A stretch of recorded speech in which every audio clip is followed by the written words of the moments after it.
हाँ विद्यार्थी, unique online classes में आप सभी लोग को स्वागत है। आइए आज हम लोग 12th क्लास का न्यू चैप्टर आप लोग के सामने स्टार्ट करने जा रहे हैं।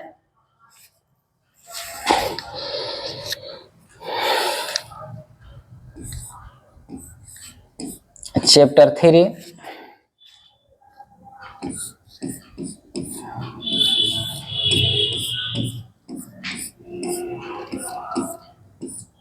मैट्रिक्स, जिसका नाम है अवयव।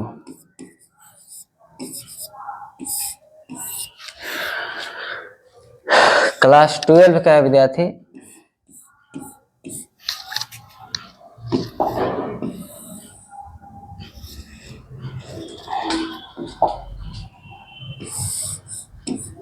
यहाँ अवयव का डिफिनेशन हम लोग देखेंगे।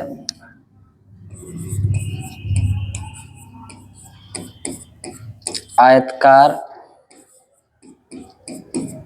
बक्से में संख्या की सजावट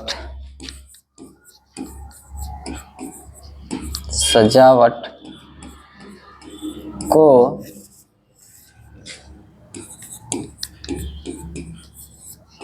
अवयव कहते हैं।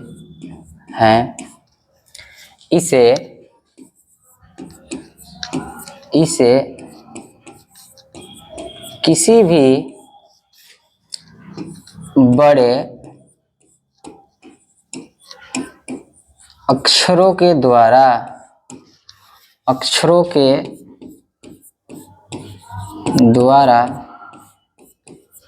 सूचित किया जाता है। देखिए विद्यार्थी, आयताकार बक्से में यहाँ छूट गया है विद्यार्थी। बक्से में संख्या के सजावट को अवयव कहते हैं। इसे किसी भी बड़े अक्षरों के द्वारा सूचित किया जाता है, यानी किसी भी बड़े अक्षरों के द्वारा, यानी कि ABCD विद्यार्थी।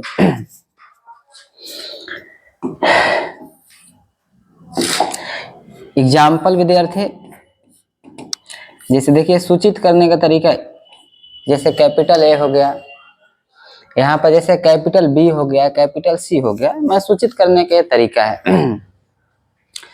एग्जाम्पल की बात करें तो ये देखिए आयताकार हो गया। इसमें आप जैसे हो गया 1 2 3 4 5 6 7 8 9। एक एग्जाम्पल ये भी हो गया, जैसे B बराबर किसी भी कैपिटल लेटर से ही सूचित आप कर सकते हैं। जैसे यहाँ हो गया π/2, π/3, π/4, π/6। यानी अवयव के अंदर आप कुछ भी भर सकते हैं। जैसे और एग्जांपल दिखा रहे हैं, जैसे मान लीजिए C बराबर जैसे x², y², v², t², यानी दुनिया के तमाम डाटा इसमें डालकर आप सजा सकते हैं। यहाँ पर लिखा हुआ है आयताकार बक्से में संख्या के सजावट को अवयव कहते हैं। इसे किसी भी बड़े अक्षरों द्वारा सूचित किया जाता है। आगे विद्यार्थी, चाहे पेज क्रिएट कर ले रहे हैं यहाँ से।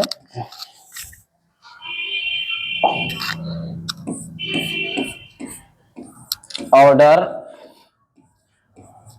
ऑफ मैट्रिक्स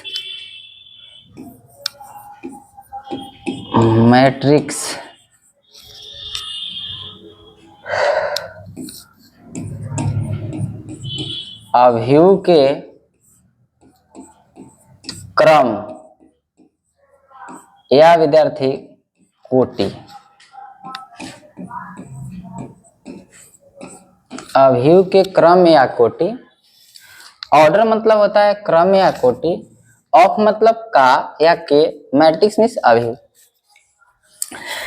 यहाँ विद्यार्थी हो जाएगा ऑर्डर बराबर रो गुना कॉलम।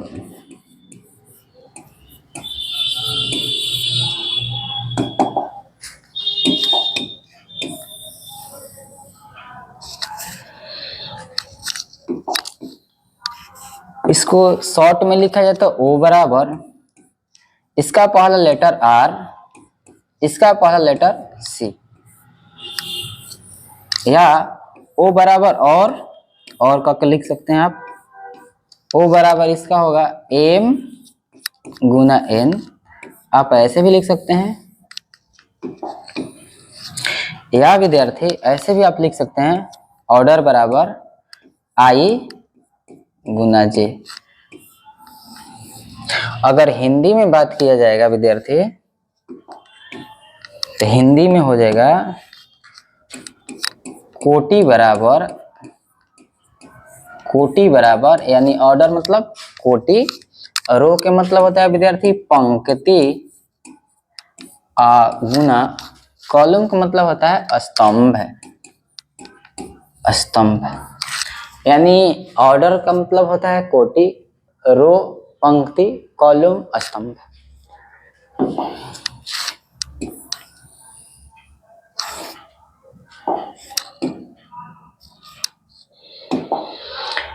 यहाँ से दिक्कत नहीं होना चाहिए, आगे बढ़े हैं विद्यार्थी।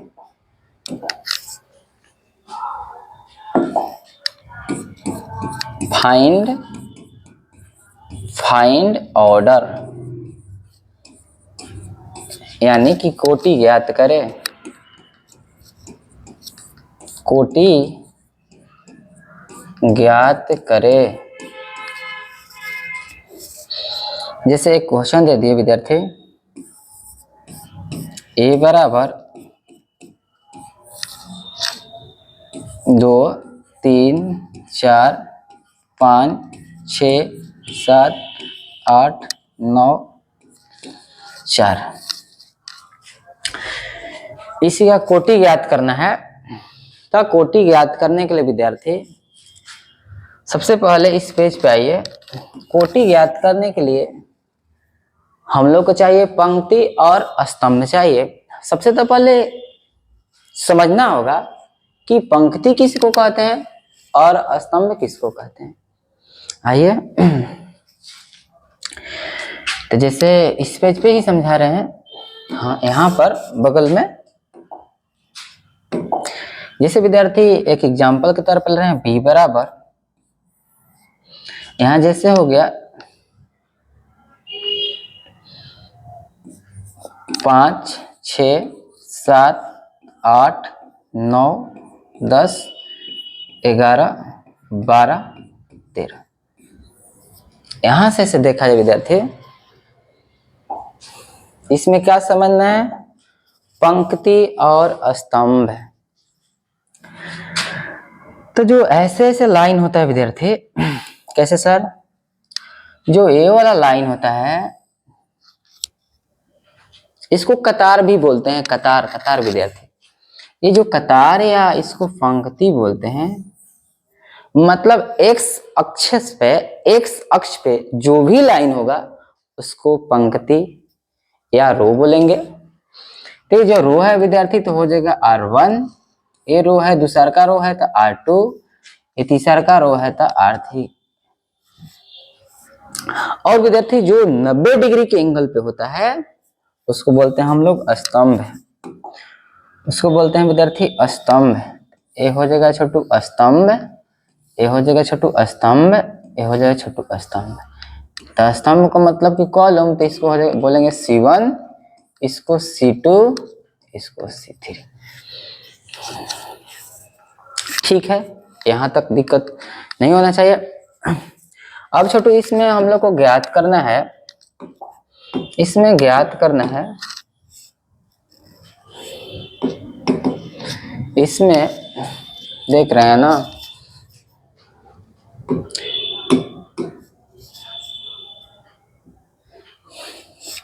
मच्छर बैठ गया विद्यार्थी, ठीक है ना। इसमें हम लोग को ज्ञात करना है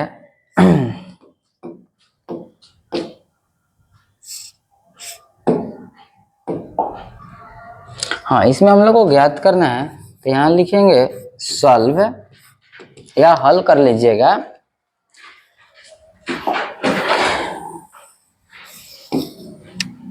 ए भाई मच्छर लोग परेशान मत करो।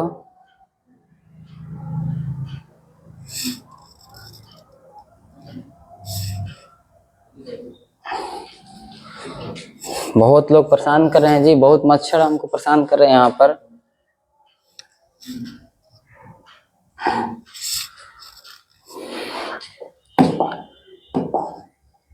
हाँ, हो गया। चलिए यहाँ पर ज्ञात करना है विद्यार्थी,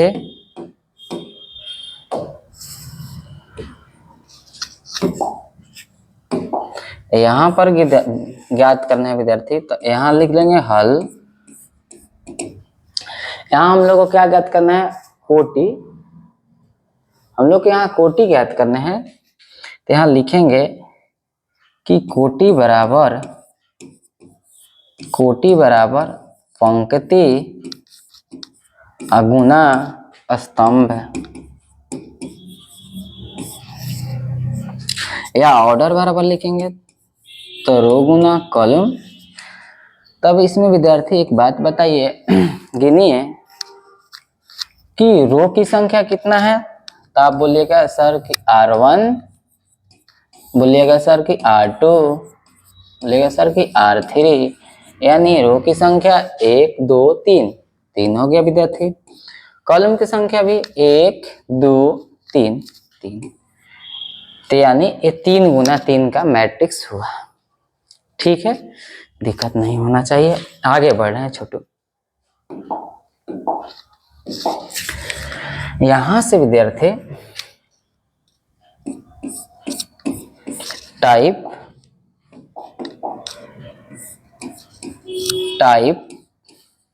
टाइप्स ऑफ मैट्रिक्स अभिव्यक्ति के प्रकार।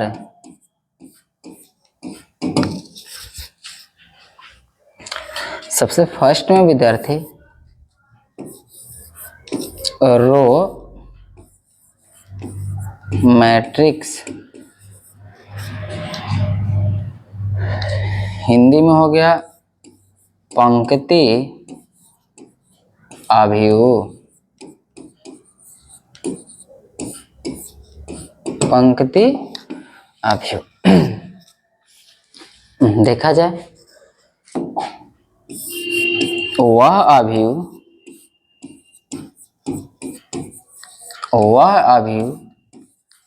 जिसमें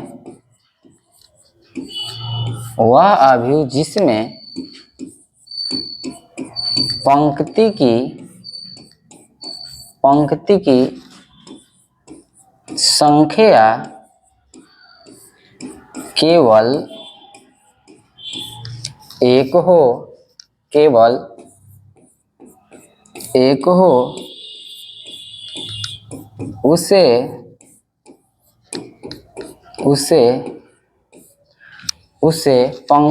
हो, उसे पंक्ति अभिव्यक्ति कहते हैं। वह अभिव्यक्ति जिसमें पंक्ति की संख्या केवल एक हो, उसे पंक्ति अभिव्यक्ति कहते हैं।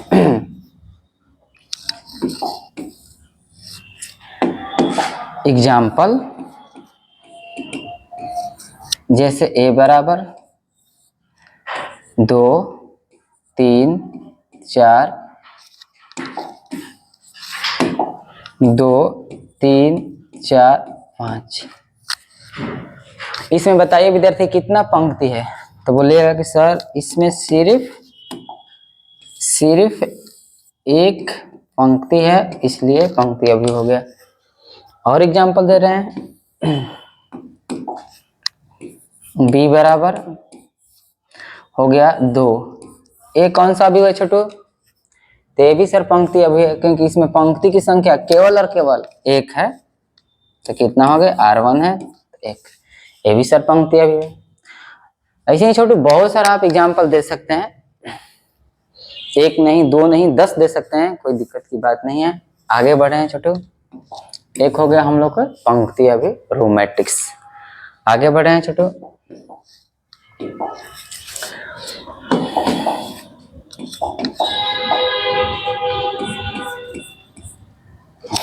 दो नंबर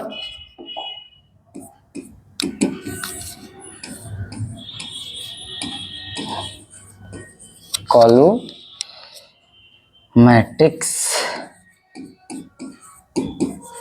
यानी कि स्तंभ अवयव।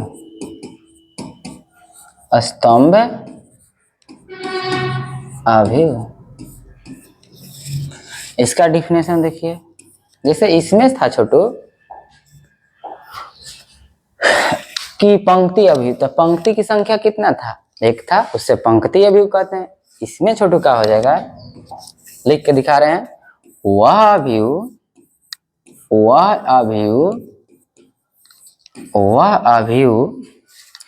जिसमें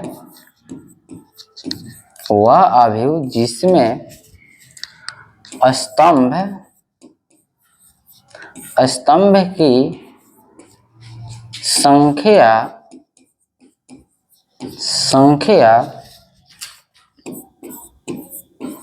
केवल एक हो, उसे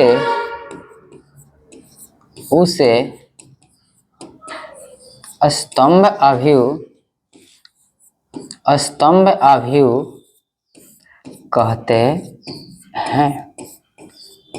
एग्जाम्पल, वह अवयव जिसमें स्तंभ की संख्या केवल एक हो, उसे स्तंभ अवयव कहते हैं। एग्जाम्पल विद्यार्थी,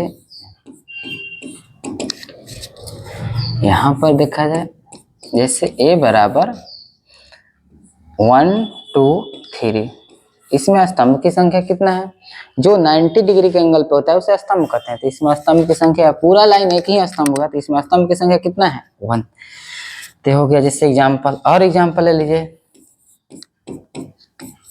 जैसे यहाँ पर केवल 2 बोले तो ये भी स्तंभ अवयव है। और एग्जाम्पल ले लीजिए, बहुत सारा एग्जाम्पल हो सकता है विद्यार्थी। जैसे यहाँ पर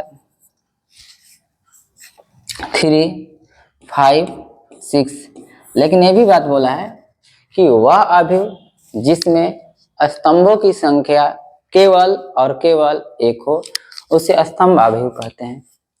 आगे बढ़े विद्यार्थी, देख लीजिए एक बार, अच्छा से देख लीजिए, ठीक है? स्क्रीनशॉट ले लीजिएगा।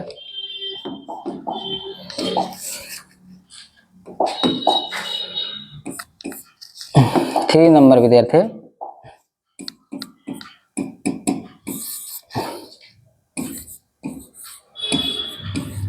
स्क्वायर मैट्रिक्स यानी विद्यार्थी वर्ग अवयव।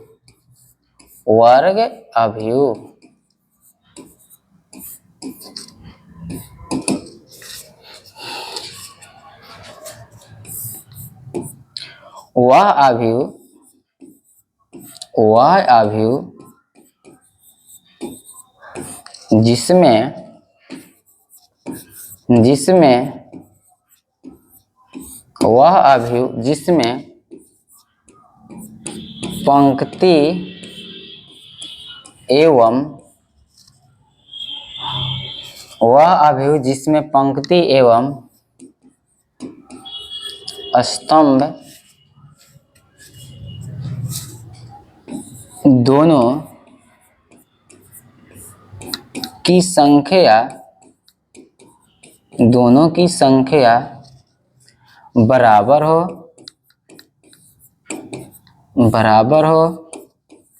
उसे वर्ग अवयव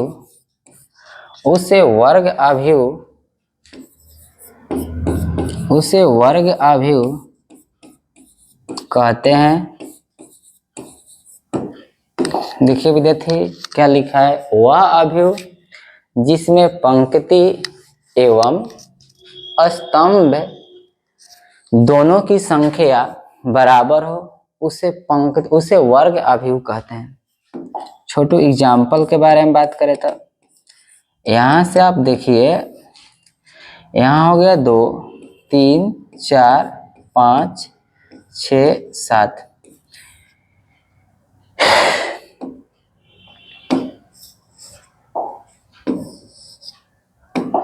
यहाँ से देखिए विद्यार्थी, इसमें आप एक बात बताइए कि पंक्ति की संख्या कितना है R1, यहाँ पंक्ति की संख्या दूसरा का होगा पंक्ति तो R2, ये फर्स्ट कॉलम होगा तो C1, ये सेकंड कॉलम होगा तो C2। तो इसमें पंक्ति की संख्या R1 R2 यानी कि 2 है, और कॉलम की भी संख्या विद्यार्थी देखिए C1 C2 यानी कि 2 है, जिसमें छोटू पंक्ति की संख्या और स्तंभ की संख्या दोनों आपस में बराबर हो उसे वर्ग अवयव कहते हैं। और एग्जाम्पल देखिए, जैसे b बराबर, हाँ एक छोटी बात है कि जो अवयव हुआ इसमें 2 पंक्ति है तो 2 लिख देंगे। सबसे पहले पंक्ति लिखा जाता है, उसके बाद रो कॉलम लिखा जाता है, तो इसमें कॉलम भी कितना है 2, यानी ये छोटू 2 गुना 2 का मैट्रिक्स हुआ, ये अवयव हुआ 2 गुना 2 का अवयव हुआ।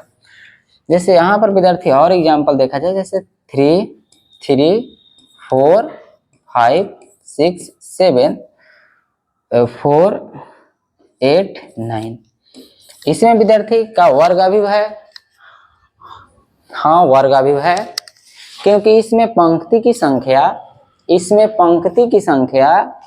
एक लाइन तो R1, एक लाइन तो R2, एक लाइन तो कितना हो गया R3। तो इसमें पंक्ति की संख्या 3 है और कॉलम की भी संख्या C1 C2 C3, कॉलम की भी संख्या 3 है, और जिसमें छोटू पंक्ति की संख्या और स्तंभ की संख्या दोनों बराबर हो उसे वर्ग अवयव कहते हैं। उम्मीद करते हैं कि वर्ग अवयव क्लियर होगा। आगे बढ़ते हैं।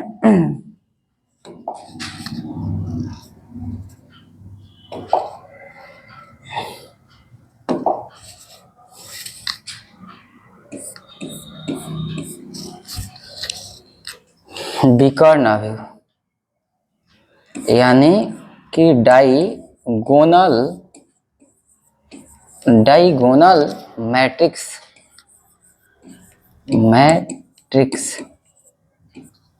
डाइगोनल मैट्रिक्स यानी कि विकर्ण अवयव।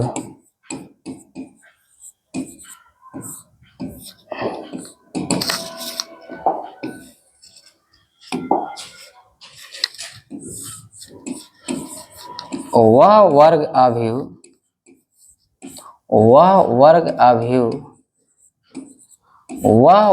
अवयव जिसमें मुख्य विकर्ण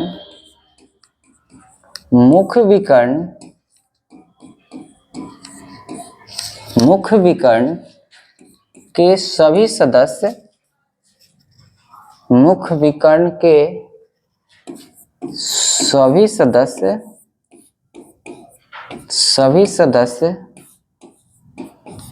शून्य न हो और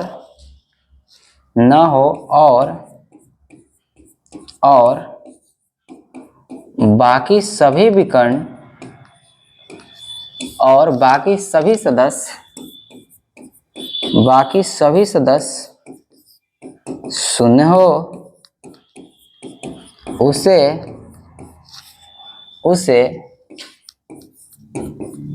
विकर्ण अवयव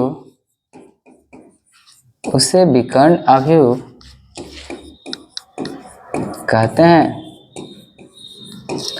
फिर से समझा विद्यार्थी, वह वर्ग अवयव जिसमें मुख्य विकर्ण की सभी सदस्य शून्य न हो और बाकी सभी सदस्य शून्य हो। समझा जाए, सबसे पहले यहाँ पर सबसे पहले हम लोग को मुख्य विकर्ण समझना होगा कि मुख्य विकर्ण किसे कहते हैं।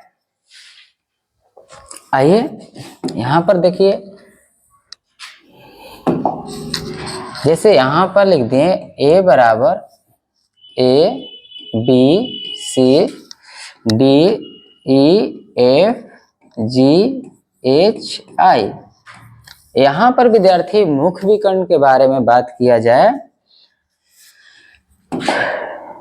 तो मुख्य विकर्ण हमेशा हमेशा ए मुख्य विकर्ण होता है छोटू। ए मुख्य विकर्ण है बुआ, मुख्य विकर्ण, मुख्य विकर्ण। तो मुख्य विकर्ण हमेशा डायगोनल होता है। तब यहाँ एग्जाम्पल दे रहे हैं, एग्जाम्पल बराबर ए बराबर, जैसे बोले हैं छोटू कि वह वर्गाभिव्यक्ति जिसमें मुख्य विकर्ण के सभी सदस्य शून्य न हो और बाकी सभी सदस्य शून्य हो उसे विकर्ण अभिव्यक्ति कहते हैं। जैसे यहाँ 2 हो गया, यहाँ 0 हो गया, यहाँ 0 हो गया, 0 हो गया। हम छोटू बोले हैं यही बात ना कि मुख्य विकर्ण के सभी सदस्य शून्य नहीं होना चाहिए तब मुख्य विकर्ण है। तो मुख्य विकर्ण का सदस्य शून्य नहीं है और बाकी सभी सदस्य शून्य हो उसे विकर्ण अभिव्यक्ति कहते हैं। और एग्जाम्पल ये जैसे हो गया मैट्रिक्स हो गया 2 गुना 2 के, क्योंकि इसमें पंक्ति की भी संख्या 2 है और स्तंभ की भी संख्या 2 है। यहाँ पर भी बराबर छोटू और एग्जाम्पल दे रहे हैं। यहाँ पर जैसे हो गया 3 0 0 0 3 0 0 0 3। यहाँ पर छोटू देखिए मुख्य विकर्ण के सदस्य शून्य नहीं होना चाहिए, तो शून्य नहीं है, शून्य नहीं है, तो ये भी हो गया एग्जाम्पल। तब दिक्कत नहीं है ना छोटू। और इसमें हम लोग को 2 बच गया है, एक स्केलर मैट्रिक्स यानी कि अदिश अभिव्यक्ति, एक आइडेंटिटी तत्समक अभिव्यक्ति, एक और बच गया है छोटू शून्य अभिव्यक्ति जिसको जीरो मैट्रिक्स भी बोला जाता है। तो आज इतना ही हम रहने दे रहे हैं, उसके बाद अगला क्लास नेक्स्ट क्लास में मिलते हैं। तब तक के लिए छोटू जय हिंद।